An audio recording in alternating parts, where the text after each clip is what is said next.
siang, saya Andi Rumah Knockdown Host Palembang akan menayangkan progres pengumpulan bahan kayu. Inilah kayu seru atau kayu puspa, kayu khas Sumatera Selatan yang kita gunakan dalam pembuatan rumah knockdown Palembang, bentuk apapun juga, termasuk rumah lumbung atau bungalu.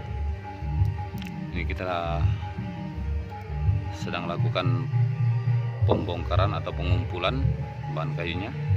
Ini kayu puspa, bertekstur padat, berat, keras, anti bubuk kayu.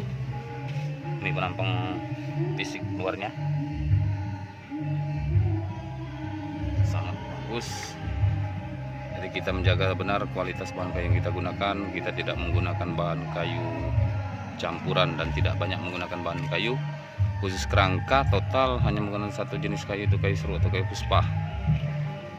Ini sedang kita lakukan pembongkaran di workshop pusat kita, sentra produksinya Rumah Knockdown Palembang, Sumatera Selatan, Desa Tanjung Batu Seberang, Kabupaten Ogan Ilir, Palembang, Sumatera Selatan.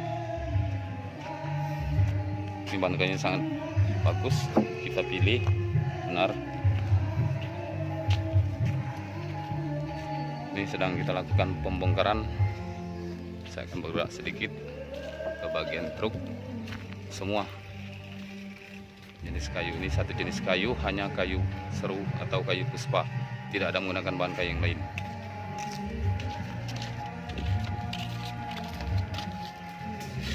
Ya, demikian penjelasan kita sekilas tentang penggunaan bahan kayu atau penjelasan bahan kayu seru atau kayu puspa yang digunakan khusus untuk kerangka rumah knockdown Palembang. Selamat siang.